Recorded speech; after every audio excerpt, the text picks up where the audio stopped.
Saudara-saudara yang dikasihi Tuhan, pagi ini Rabu 5 Juni 2024, saya Pendeta Edison Pasaribu, Gembala GKO Glory Depok, akan menyampaikan renungan sesuai yang ditetapkan Majelis Sinode dengan pola 4M, menerima, merenungkan, melaksanakan, dan membagikan firman Tuhan. Saudara-saudara, pagi ini pembacaan firman Tuhan dari 2 Korintus 4 ayat 3-5. Sebelum saya bacakan firman Tuhan, mari kita berdoa. Bapa di surga, kami akan baca firman. Ajari kami untuk membaca baik, mengerti baik, dan melakukan firman Tuhan ini dengan setia. Ini doa kami, dalam nama Yesus kami berdoa dan mengucap syukur. Amin. Saudara-saudara, 2 Korintus pasal 4 ayat 3-5, demikian firman Tuhan. Jika Injil yang kami beritakan masih tertutup juga, maka ia tertutup untuk mereka yang akan binasa. Ayat 4, yaitu orang-orang yang tidak percaya, yang pikirannya telah dibutakan oleh ilah zaman ini, sehingga mereka tidak melihat cahaya Injil tentang kemuliaan Kristus yang adalah gambaran Allah. Ayat 5, sebab bukan diri kami yang kami beritakan, tetapi Yesus Kristus sebagai Tuhan, dan diri kami sebagai hamba-Mu karena kehendak Yesus. Demikian pembacaan firman Tuhan. Saudara-saudara, dari 2 Korintus pasal 4 ayat 3-5 ada beberapa hal mungkin yang harus kita garisi. Yang pertama, Injil mana yang diberitakan? Yakni Injil yang terbuka, bukan tertutup. Karena Injil yang tertutup pasti menjadi bagian orang-orang yang akan dibinasakan. Yang kedua, siapa yang akan dibinasakan? Yakni orang-orang yang tidak percaya karena ilah-ilah duniawi yang sudah membutakan dirinya. Jadi tidak bisa lagi melihat cahaya Injil, terutama cahaya tentang kemuliaan Kristus. Ini sebuah gambaran Allah yang benar. Yang ketiga, apa yang diberitakan? Yakni Yesus Kristus sebagai Tuhan. Bukan diri kita sendiri, bukan individu kita, bukan kepentingan kita. Karena kita sebagai manusia adalah hamba Kristus, karena kemurahan Tuhan, karena anugerah Yesus. Karena itu saudara-saudara, firman Tuhan menjadi perenungan bagi kita. Yang pertama, sebagai pelayan, kita merasa sudah melakukan yang terbaik untuk Tuhan, tetapi ternyata tidak semua orang bisa menerima. Kita merasa sudah melakukan kebenaran, sudah membagi firman Tuhan, sudah melayani dengan sungguh-sungguh, tapi ternyata tidak semua orang bisa menerima. Yang muncul bukan penerimaan, tetapi malahan sebaliknya penolakan. Bukan dukungan dan penghiburan, tetapi kritik dan fitnah. Akhirnya kita merasa penuh dengan kegagalan. Yang kita terima adalah penghinaan. Bukan pertemanan dan persaudaraan atau persahabatan, tetapi malah permusuhan. Ini sesuatu yang menjadi catatan dalam pelayanan. Nah, itu saudara-saudara, Paulus juga mengalami itu di jemaat Korintus. Terutama kondisi jemaat di Korintus yang menuduh bahwa pengajaran Rasul Paulus itu adalah palsu.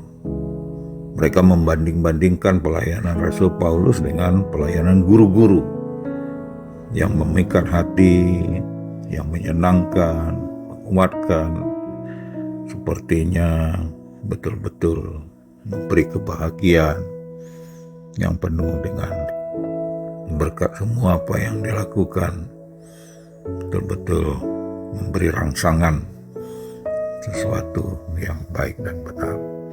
Tetapi Rasul Paulus mengingatkan bahwa orang-orang yang melakukan konsep dan pelayanan begitu perlu betul-betul dipertimbangkan. Walaupun pelayanan Rasul Paulus terasa sepertinya kalah pamor, tetapi sekali lagi Rasul Paulus menekankan konsep pelayanan bahwa Allah selalu membawa kepada kemenangan dalam roh yang hebat, roh yang memberi kemerdekaan. Tapi mungkin tetap ada yang bertanya, kalau memang Allah mau membawa kepada kemenangan, roh yang hebat, mengapa Anda mengalami penolakan, kegagalan, malahan penghinaan? Apa yang dilakukan dalam pelayanan malahan bukan sesuatu yang menyenangkan, sehingga orang mengatakan pelayanan seperti itu berarti ada sesuatu yang tidak beres. Itu lebih baik Anda mundur, bahwa pelayanan Anda lemah. Tapi saudara-saudara, ini yang mau ditekankan oleh Rasul Paulus. Sekali lagi, rahasia ilahi bahwa kita hidup hanya karena kemurahan Tuhan, kemurahan ilahi. Dan ini yang betul-betul menjadi pusat pelayanan kita. Dan karena kemurahan Tuhan, karena berpusat kepada Yesus Kristus, kita kuat. Karena itu saudara-saudara, sekali lagi catatan bahwa tidak semua pelayanan itu menyenangkan, diterima oleh semua orang. Malahan kadang dalam pelayanan yang betul-betul sungguh-sungguh, banyak kekuatan lain yang menolak kita.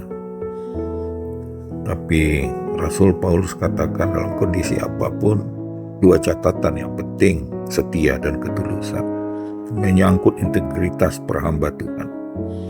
Artinya apapun tantangan yang dihadapi, pelayanan, ada penolakan, tetapi kembali lagi kita bahwa kita adalah hamba Tuhan. Pelayanan yang kita lakukan bukan dari diri kita sendiri. Bahwa pelayanan hanya mengandalkan Yesus Kristus sebagai anugerah. Jadi kalau kita melayani tanpa ada motivasi yang terselubung atau kepentingan Yesus Kristus, kepada kepentingan diri sendiri, hanya kepada kepentingan Tuhan, maka tantangan apapun pasti kita tetap jalan. Karena kita sebagai hamba Tuhan adalah melakukan perintah-Nya.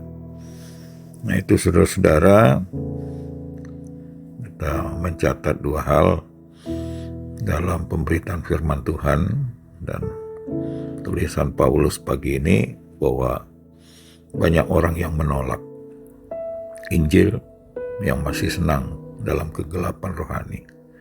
Orang-orang seperti itu jelas akan menuju kebinasaan, dibutakan oleh iblis atau kuasa-kuasa ilahi, ilah-ilah zaman ini yang tidak sanggup melihat terang Kristus.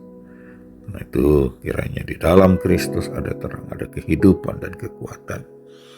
Kalau Yesus Kristus sebagai pusat pemberitaan firman Tuhan, walaupun manusia menolak, pelan-pelan firman Tuhan akan diterima oleh banyak orang.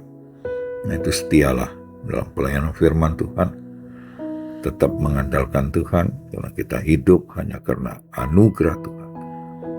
Dan melalui anugerah Tuhan itu kita dibenarkan dan mengalami berbagai kemenangan. Kiranya Tuhan menolong dan menguatkan kita semua. Saudara-saudara, biar firman Tuhan ini kita sampaikan kepada banyak orang yang kita temui, bahwa apapun yang kita lakukan, yang terbaik bagaimanapun, yang mengandalkan Tuhan, selalu ada penolakan. Tidak semua berjalan mulus, tetapi dengan kesetiaan dan ketekunan, tidak ada orang yang gagal dalam pelayanan. Tuhan memberkati kita. Mari kita berdoa.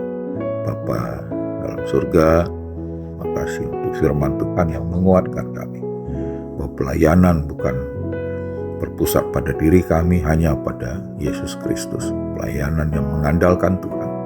Walaupun ada tantangan, tetapi pasti firman Tuhan akan diterima oleh banyak orang. Kiranya Tuhan menolong kami. Makasih Tuhan. Inilah doa kami. Dalam nama Yesus kami berdoa dan mengucap syukur. Amin.